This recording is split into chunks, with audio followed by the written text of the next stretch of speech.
this is an interesting location, a unique set of environments, challenges that we don't experience in upstate New York. So we're learning just like the rest of you, and this is the first year for the winter grains.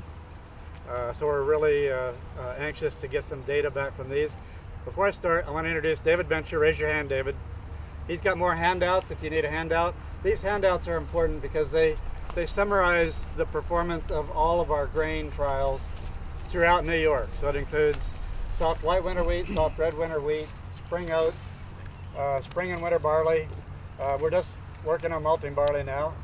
And also on organic grains evaluations that we're mainly conducting those in Freeville, New York at the organic farm. But this year, for the first time, we have some Western New York organic and conventional grain trials, just like what we have here. Also want to introduce Gary Bergstrom, who's going to be speaking next. And it's a bumper year for the pathologist. And he will introduce his students that are helping us out on this. But before I start, I wanted to give you a little bit of background.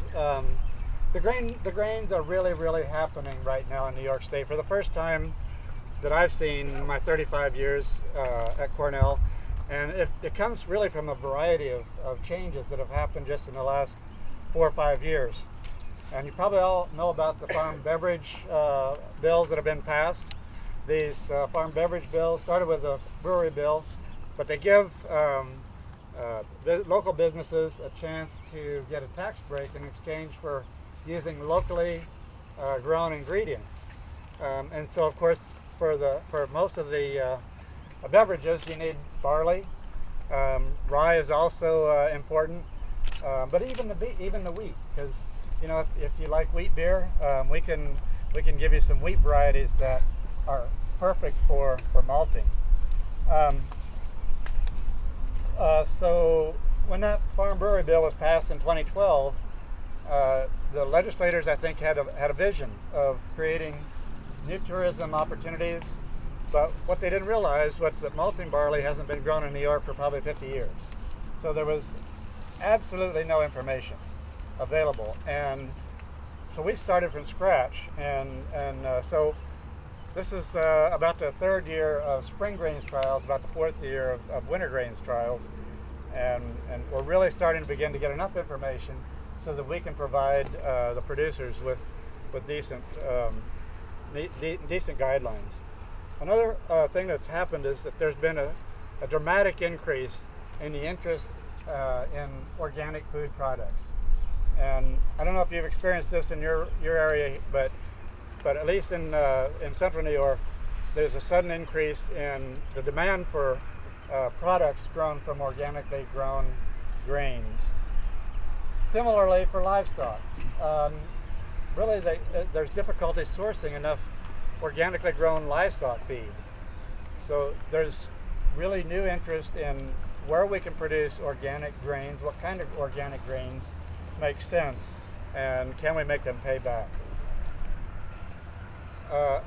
In collaboration with the Green Market and Penn State University and North Dakota State University and our northern location, the Willsboro Farm, we've been researching ancient grains. That includes emmer, einkorn, and spelt, because these are super high value grains that we can grow in New York, but we really don't know what varieties are adapted, and we don't really know how to grow them. We don't know what the seeding density should be. We don't know what the fertility should be. And so we've been working on this for about 3 years, and we're beginning to get enough information so that we can make recommendations on the specialty grains. Another new development is 3 years ago I started evaluating hybrid rye. Most of the rye varieties are populations, just like alfalfa. And these hybrid ryes come from Germany. They've been intensively bred over a period of about 20 years.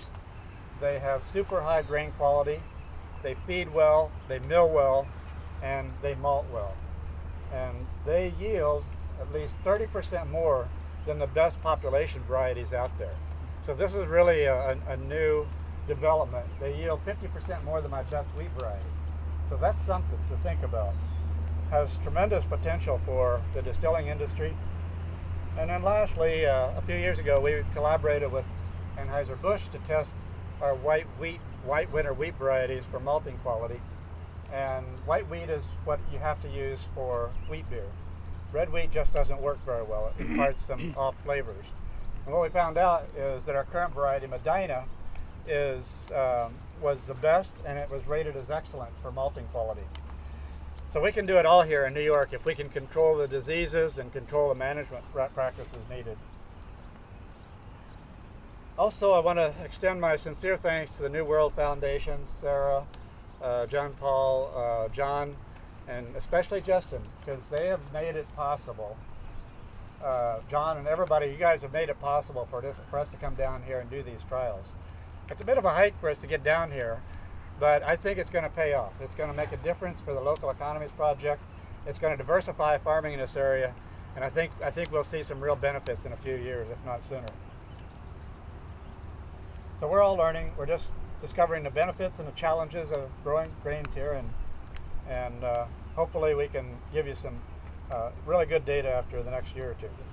You can't just walk out into the plots and score Fusarium head blight. It's just not uniform enough. And Gary's group helps us by providing us with an inoculum, and we put out the plots and score them under very carefully controlled conditions. And that way we can get reasonably good comparisons. These are replicated, and those results will be reported. We also send in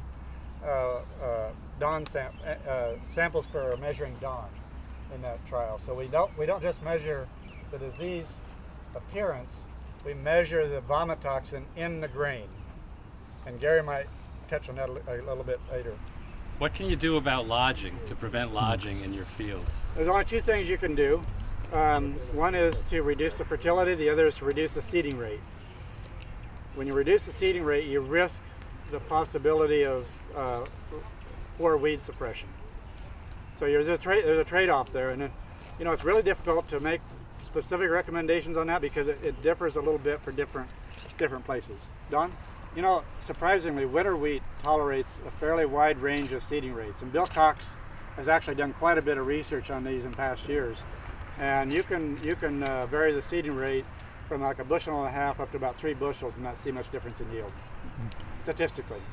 Yeah, Don? I see that some of these heritage varieties, the ones that are lodging especially, have got a lot of tillering going on. Do you think that if they were, say, a foot on center spacing, that they would be less lodging because they would tiller out? They seem to be tillering out nicely. Yeah. No, that's exactly right.